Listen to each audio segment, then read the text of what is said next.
Eh, saya selalu mengingatkan teman-teman untuk kalau kuliah online itu dalam posisi duduk, ya, tidak sedang dalam perjalanan ataupun juga di kendaraan, karena ini adalah perkuliahan yang harus kita hargai juga, ya. Tidak boleh kita menganggap bahwa karena online lalu kita seenaknya saja melakukan aktivitas di luar yang seharusnya. Saya catat di sini ada beberapa orang yang memang, ya, tidak bisa menempatkan waktunya untuk kuliah yang harusnya bisa fokus kuliah, gitu. Jadi saya saja yang dari tadi mengamati, mendengarkan, menyimak gitu perjalanan diskusi itu karena saya menghargai proses yang Anda lakukan untuk bisa hadir hari ini. Oke. Materi kelompok 6 ya, adalah tentang implementasi strategi. Mungkin Pak Anwar, saya minta minggu depan itu dua kelompok saja, dua kelompok, kelompok Siapa? 7 dan 8 ya, Ya, mengapa? yang terkait dengan evaluasi strategi. Satu lagi itu apa ya? Saya lupa. Ya, intinya dua kelompok lah minggu depan. Ya, saya mau eh, mencoba menguatkan sedikit saja dari apa yang tadi sudah disampaikan. Jadi, kalau Anda lihat konsep manajemen strategik yang dikemukakan oleh para ahli, itu banyak mengemukakan teori untuk penguatan aspek di lembaga profit atau lembaga perusahaan. Kalau dilihat dari buku yang ditulis tentang apa manajemen strategik in school yang pernah saya kirimkan filenya pada Anda, di penjelasan itu ada gambar begini. Jadi aktivitas proses dari manajemen pendidikan itu adalah proses di mana strategic planning yang itu adalah dari hasil external relations dengan environmental scanning atau eh, mengawasi atau mengobservasi lingkungan, itu kemudian menjadi strategi dalam perencanaan manajemen strategi. Lalu di sini juga terlihat bahwa bagaimana menurunkan rencana strategik ini pada dua aspek. Satu aspek staff atau mereka yang akan sebagai eksekutor dari strategic planning ini, dan resources atau sumber daya yang ada di sana. Sehingga dua inilah yang sebetulnya yang akan menjadi apa pelaku utama dalam management of the education process.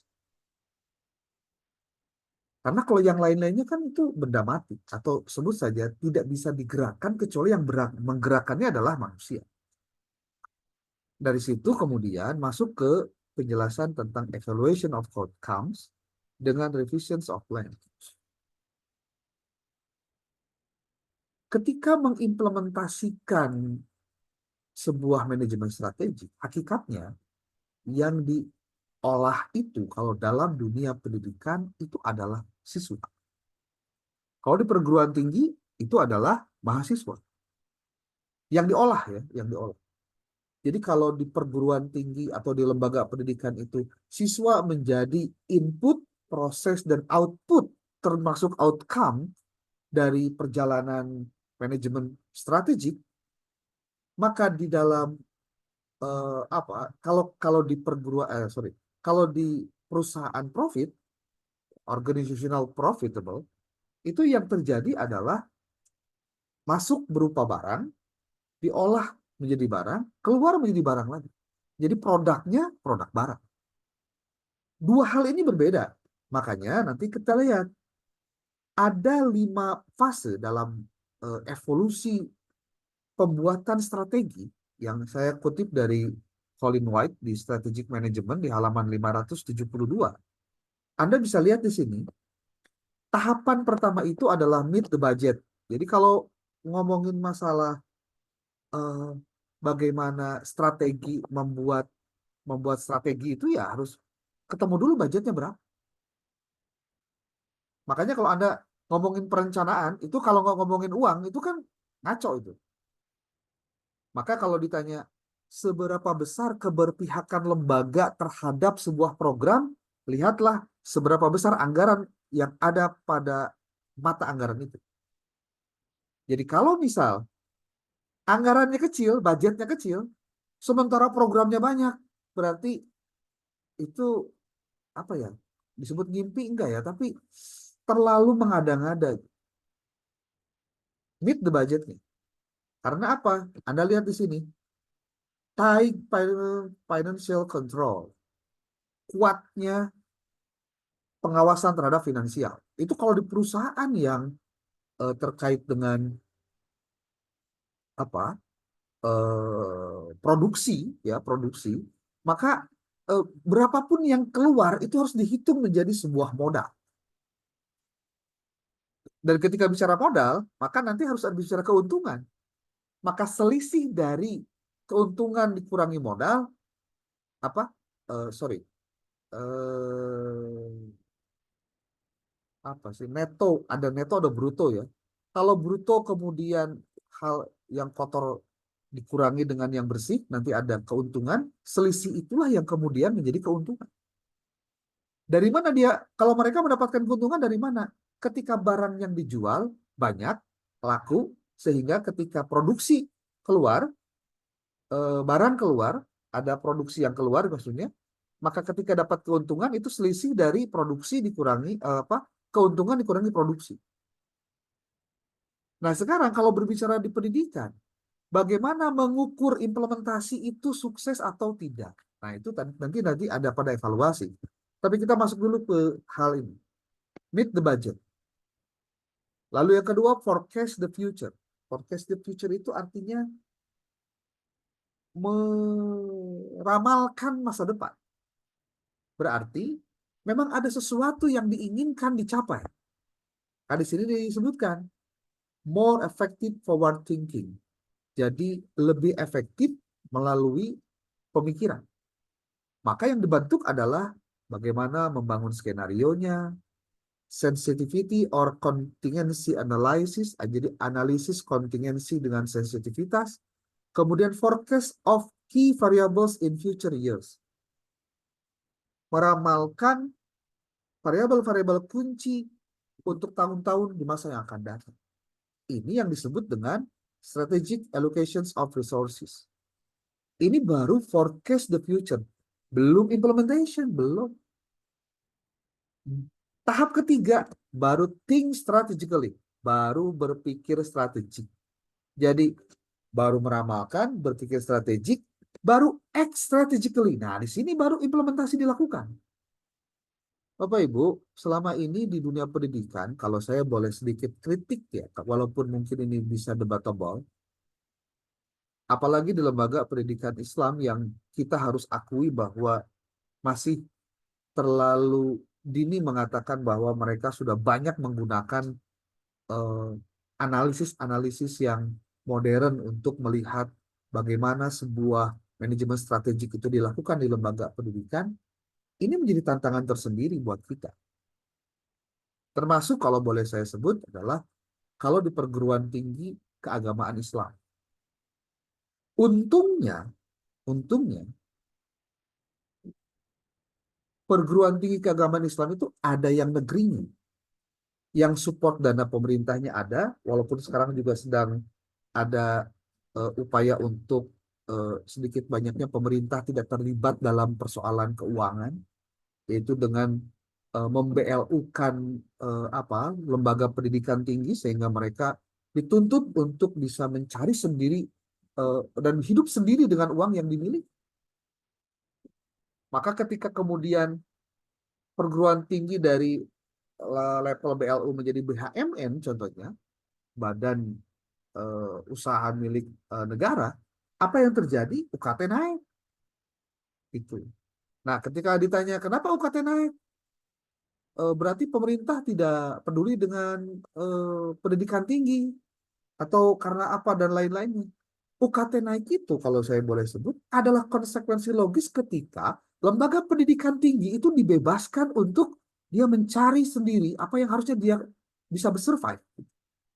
Seperti halnya kalau di lembaga pendidikan swasta. Coba Anda lihat pendidikan swasta yang dikelola oleh Katolik contohnya. Ada Mardi Yuwana, ada Regina Pacis, ada lagi Santa Teresa atau yang lain-lain. Tidak ada satupun lembaga pendidikan Katolik yang murah, itu tidak ada. Kenapa? Karena buat mereka ini bicara kualitas. Maka bagi mereka perbandingan lurus antara uang yang dikeluarkan oleh masyarakat dengan ilmu, kedisiplinan, atau pengalaman yang didapatkan oleh siswa ketika mereka belajar di lembaga-lembaga mereka, itu worth it. Akhirnya mereka berani bayar. Gitu. Maka implementasi secara strategik sebenarnya itu mereka bisa lakukan karena mereka punya power untuk melakukan itu. Sekarang pertanyaannya, di lembaga pendidikan Islam, adakah lembaga-lembaga dengan nilai nominal yang tinggi secara keuangan? Banyak. Atau sebutlah ada ya, seperti kasus Al-Azhar, atau kemudian ada lagi yaitu lembaga-lembaga yang sudah terkenal dengan nilai budget yang tinggi. Apakah kemudian itu sesuai dengan yang mereka inginkan? Anda harus ingat, setiap siswa yang disekolahkan di lembaga pendidikan tertentu sangat tergantung kepada tujuan seorang tua menyekolahkan anaknya ke sana. Maka mereka kenapa berani kemudian mengeluarkan uang ratusan juta ataupun puluhan juta untuk itu? Karena buat mereka ini worth it, cocok dong gitu. Ya kalau misalkan dibandingkan dengan kita yang menyekolahkan ke lembaga biasa, kita akan mikir, wah rugi dong kalau gitu. Duit banyak keluar hanya untuk sesuatu yang sebetulnya tidak terlalu dipenting. Nah, ini problem berikutnya. Dari think strategically. Nah, kalau di lembaga-lembaga yang kemudian bicara bagaimana mengimplementasikan act strategically, maka berupaya untuk integration within strategic framework of all resources to create competitive advantage. Prinsipnya, bagaimana cara bisa melaksanakan implementasi manajemen strategik itu adalah ketika mengintegrasikan framework strategik dengan seluruh resources yang ada untuk membentuk keuntungan dan keunggulan yang kompetitif. Nah, ini. Jadi kalau ditanya ujung kata dari manajemen strategik itu apa? Create competitive advantage. Membentuk keuntungan yang sifatnya kompetitif. Bagaimana itu dilakukan? Ini nih. Some functional plans, coordination of such plans, articulations of strategic objectives, dan their realization. Semua realisasi mereka terkait fungsi-fungsi rencana fungsinya, koordinasi dari berbagai macam perencanaan, lalu mengartikulasikan tujuan dari strategik, inilah yang kita sebut dengan manajemen strategik dari resources. Ini kalau dibentuk dalam konteks di lembaga pendidikan contohnya, maka kita akan menemukan konsep ini adalah konsep effective school. Effective school artinya sekolah efektif. Sekolah efektif itu nama lainnya kalau bahasa kita sekolah unggul. Kenapa disebut unggul? Karena secara strategik dia sudah menciptakan keunggulan yang sifatnya kompetitif. Baru dari situ, disinilah kemudian tahap berikutnya, plan strategically. Apa? Strategic planning of resources. Memformulasikan rencana strategik secara detail, karena ini adalah bagian dari rencana strategik dari resources. Hal-hal inilah yang kemudian perlu nah ini, kalau Anda boleh cek nanti di bukunya Colin White yang strategic management, Anda bisa lihat nih di gambar 1.3 itu ada desain model sekolah. Dia sendiri yang memformulasikan. Pak, bisa nggak terlalu abstrak? Ini kan terlalu abstrak ya, karena bahasanya kan formulasi, komparasi, implementasi atau strategi.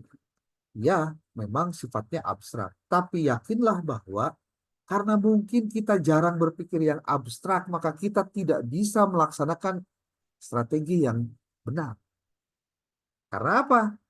Pertanyaan paling sederhananya, apakah ketika berbicara tentang visi, misi, tujuan itu abstrak? Abstrak. Dan itu sifatnya sangat filosofis. Kalau orang-orang yang tidak atau jarang mau berpikir filosofis, maka dia pasti tidak akan mau berpikir hal-hal yang sifatnya abstrak seperti itu. Padahal dari hal-hal abstrak itulah kemudian kita bisa memformulasikan sesuatu. Dari mana itu dilakukan? Ini nih. Ketika sudah melakukan scanning di external environment, yang kita sebut dengan external appraisal atau penilaian eksternal, jadi ada penilaian eksternal, ada penilaian internal. Maka kita dapat mengidentifikasi apa saja opportunities and threats. Kesempatan dan juga tantangannya apa. Nah, jarang-jarang saya berpikir seperti ini.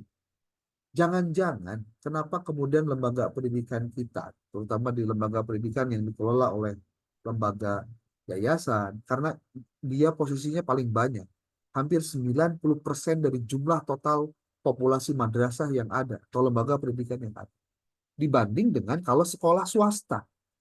Sekolah swasta itu jumlahnya 10% dari 90% sekolah yang dikelola oleh negara. Bedanya begitu. Apa yang kemudian terjadi? Jangan-jangan kita itu karena jarang mengidentifikasi apa saja sebetulnya tantangan dan juga kesempatan atau peluang yang bisa didapatkan dari kata kunci sukses atau resiko dari lembaga pendidikan yang kita lakukan. Sehingga dari situ kita pun tidak bisa mengidentifikasi apa kekuatan dan kelemahan sebagai bagian dari internal appraisal ini. Jadi ya lamun cek Sunda nama wayahna berarti. Kalau kita ingin menjadi lembaga pendidikan dengan konsep yang maju, yang baik, lakukan internal appraisal dengan benar, karena dengan melakukan penilaian internal, maka kita akan menemukan kekuatan dan kelemahan kita apa. Sehingga ini akan menjadi apa? Distinctive kompetensis. Menjadi kompetensi yang sifatnya pembeda antara lembaga kita dengan lembaga orang lain. Saya ingin Anda mencoba untuk sekali lagi menerjemahkan konsep-konsep ini sehingga bisa diturunkan menjadi rekomendasi-rekomendasi untuk lembaga-lembaga pendidikan kita. Jadi bukan lagi hanya sebatas menjelaskan teorinya, tapi tidak masuk pada ranah bagaimana menjelaskan ini untuk diterapkan atau dapat dioperasionalkan oleh lembaga pendidikan di sekitar kita. Saya mencoba menjelaskan ini pada Anda supaya nanti pada saat Anda menjelaskan teori-teori yang terkait dengan manajemen strategik, Anda pun memasukkan pointer-pointer apa yang harus dilakukan oleh para pengelola lembaga pendidikan kita. Karena Anda jurusannya MPI, berarti harus memiliki kemampuan manajerial yang secara tidak langsung itu menjadi core bisnis kompetensis yang Anda harus miliki sebagai lulusan program MPI. Gitu. Nah, ketika diformulasikan antara key success dan risk factor dengan distinctive kompetensis ini, maka consideration of all possible combinations, kita akan bisa mempertimbangkan kira-kira kombinasi apa yang mungkin bisa dilakukan. Kan pada akhirnya kita melakukan kombinasi. Maksudnya apa? Creations of strategy. Membentuk atau menciptakan strategi-strategi. Kalau Anda pernah belajar SWOT dengan benar, maka sebenarnya SWOT itu bicara, kalaupun orang bilangnya kekuatan, kelemahan, tantangan, dan hambatan, maka semua yang dibahas oleh SWOT itu pada akhirnya harus melahirkan strategi. Contoh, ketika kekuatan bertemu dengan tantangan, strateginya apa? Ketika kekuatan bertemu dengan kelemahan, strateginya seperti apa? Ketika kekuatan bertemu dengan kesempatan atau dengan tantangan, apa? Termasuk bagaimana kelemahan bertemu dengan tantangan, kelemahan bertemu dengan kesempatan. Itu strateginya apa? Dan itu harus detail dilakukan. Supaya apa? Supaya Anda menemukan sisi lain dari lembaga yang ingin Anda jadikan bagian dari pengembangan eh, apa lembaga menjadi lebih baik lagi. Gitu. Mudah-mudahan apa yang saya sampaikan ada yang ya nempel walaupun tidak banyak, walaupun sekali lagi saya menganggap bahwa hal-hal seperti ini kan memang sangat jarang dibahas dalam konteks yang sifatnya apa ya teknis ya teknis. Mudah-mudahan kalau Anda nanti menyampaikan terutama dalam materi UTS dan UAS, nanti saya akan bahas tentang UTS itu, membahas tentang apakah yang sudah Anda lakukan itu benar atau keliru atau nanti saya akan evaluasi.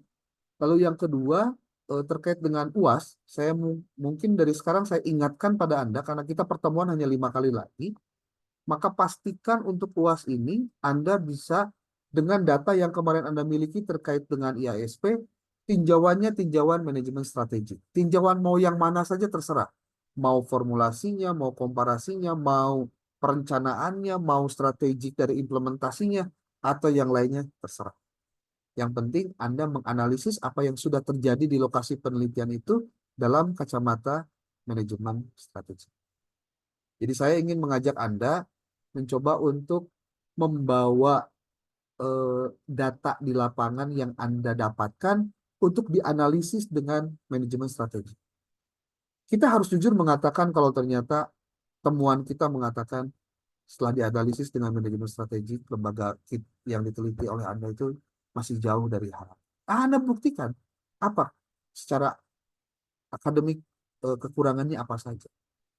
Saya pikir makin kita bisa jujur dengan keadaan yang kita dapatkan di lapangan, justru disitulah kita akan menemukan banyak hal yang baik untuk kita jadikan sebagai masukan ke lembaga pendidikan kita. Dan Anda sebagai seorang calon manajer, di situ memberikan kontribusi besar karena Anda menganalisis sesuatu yang tidak dilihat dan tidak dibaca oleh orang lain. Makanya buku-buku yang saya pernah kirimkan pada Anda, mohon itu dicari bagian-bagian penting yang bisa dijadikan sebagai kutipan atau referensi dan dikuatkan dengan temuan yang Anda dapatkan di lapangan. Jadi jangan sampai buku itu hanya sebatas buku yang tidak ada fungsinya apa-apa. Sayang sekali. Oke, ada yang mau didiskusikan? Silakan. Bapak izin bertanya, Pak. Silakan. Terkait tadi ya, Pak, tentang UAS mungkin ya. Ya, Nah, itu kan banyak sekali buku-buku yang diberikan oleh Bapak gitu. ya.